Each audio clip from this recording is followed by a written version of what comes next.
अवधूत चिंतन श्री गुरुदेव दत्त श्री स्वामी समर्थ माझ्या चॅनलवरती तुमचं मनापासून स्वागत आहे। आज आहे 25 जून वार मंगळवार। या दिवशी आलेली आहे वर्षातील पहिलीच अंगारका संकट चतुर्थी। प्रत्येक महिन्यामध्ये संकट चतुर्थी ही येते, परंतु अंगारका संकट चतुर्थी जी आहे ती वर्षातून एकदा किंवा दोनदाच येते। अंगारका संकट चतुर्थी म्हणजे जेव्हा संकट चतुर्थी ही मंगळवारी येते तेव्हा अंगारका योग हा तयार होतो आणि त्या चतुर्थीला अंगारका संकट चतुर्थी असं म्हटलं जातं। या चतुर्थीचं आपण व्रत केलं तर वर्षातील सर्व चतुर्थीचं फळ जे आहे तर ते आपल्याला मिळतं असतं। या दिवशी व्रत केल्याने मंगळाचे सर्व दोष दूर होऊन कुंडलीतला मंगळ जो आहे तो मजबूत होतो। तर आपल्या कुंडलीमध्ये मंगळ दोष असेल तर आपल्याला प्रत्येक कामात अपयश येते। यामुळे जर तुमच्याही प्रत्येक कामामध्ये जर अडथळे असेल तर तुम्ही या दिवशी व्रत करा। हे व्रत केल्याने गणपती बाप्पांची विशेष कृपा आपल्यावरती प्राप्त होते। त्याचबरोबर या दिवशी गणपती बाप्पांना शेंदुराचा टिळा लावल्याने कुंडलीतला मंगळ ग्रहाचा दोष दूर होतो। अंगारका चतुर्थीला श्री गणेशाची मनोभावे पूजा केल्याने व्यक्तीच्या जीवनातील सर्व विघ्न संकट दूर होतात आणि त्या व्यक्तीला सुख समृद्धी प्राप्त होते। अंगारका संकट चतुर्थी इतकं महत्त्व आहे कारण या दिवशी गणपती बाप्पा जे आहेत ते 4 मस्तक आणि 4 हातांच्या रूपात असतात आणि हे गणपती बाप्पांचं रूप जे आहे ते संकटमोचक मानलं जातं आणि म्हणूनच या दिवशी गणेश तत्व हे पृथ्वी तलावरती जागृत अवस्थेमध्ये असते। यामुळे व्रत करतो, उपासना करतो, सेवा करतो, उपाय करतो त्याचं आपल्याला शीघ्र फळ प्राप्त होत असते। म्हणून या चतुर्थीला विशेष महत्त्व हे दिलं जातं।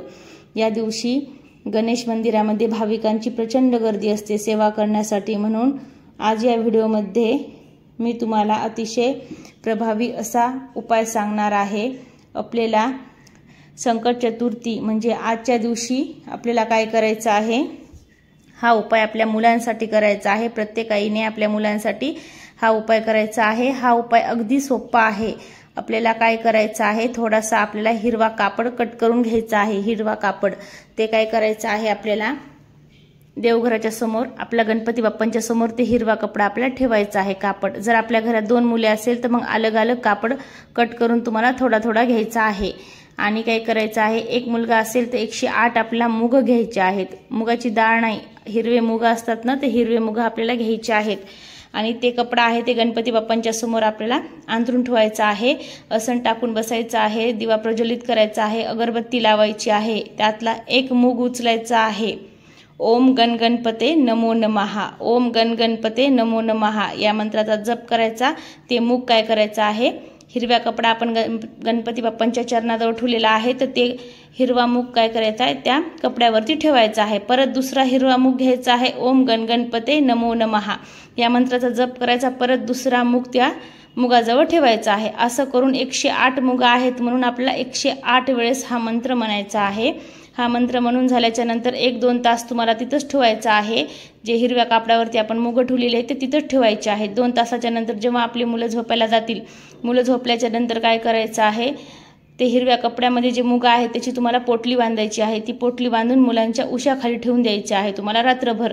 दुसऱ्या दिवशी सकाळी मुलं उठल्याच्या नंतर ते पोटली तुम्हाला काढायची आहे आणि देवघराच्या तिथं ठेवून द्यायचे आहे तुम्हाला। आणि आंघोळ वगैरे झाल्याच्या नंतर तुम्हाला जेव्हा वेळ भेटेल, उद्या बुधवार आहे, गणपती बाप्पांना समर्पित असतो बुधवार हा दिवस, तुम्हाला काय करायचं आहे, बुधवारी तुम्हाला दिवसभरामध्ये उद्या जेव्हाही वेळ भेटेल तेव्हा तुम्हाला गणपती मंदिरामध्ये जायचं आहे। तिथं गेल्याच्या नंतर इच्छा व्यक्त करायची आहे। मुलांची अभ्यासामध्ये प्रगतीसाठी करत असाल, या मोठे मुलं असेल तर व्यवसायामध्ये जे तुमच्या काही समस्या आहेत मुलांसाठी ते तिथं गणपती बाप्पांना प्रार्थना करायची आहे। आणि ती पोटली आहे जी तुम्ही 108 मुगाची नेलेली आहे ती पोटली सोडायची आहे आणि ती पोटली अशी उघडे करून मुग तिथं अर्पण करायचे आहेत तुम्हाला। अशा पद्धतीने तुम्हाला हा उपाय करायचा आहे, मुगाचा उपाय करायचा आहे। हे उपाय अत्यंत प्रभावीशाली मानला जातो। आणि 2 मुलं असेल तर 108 अलग अलग तुम्ही मूग घ्यायचे आहेत आणि अलग अलगच हिरवा कापड तुम्हाला घ्यायचा आहे। एक मुलगा असेल तर मग एकच हिरवा कापड आणि 108च मूग घ्यायचे आहेत। अत्यंत हा प्रभावीशाली उपाय मानला जातो, त्यामुळे तुम्हाला आवर्जून करायचा आहे। रात्रभर ती पोटली मुलांच्या उशाखाली ठेवून द्यायची आहे मुलं झोपले की, आणि दुसऱ्या दिवशी ती उचलून तुम्हाला देवघरामध्ये ठेवायची आहे गणपती बाप्पांजवळ। आणि थोड्या वेळाने तुम्हाला जेव्हा वेळ भेटेल तेव्हा तुम्हाला घेऊन जायची आहे। श्री स्वामी समर्थ।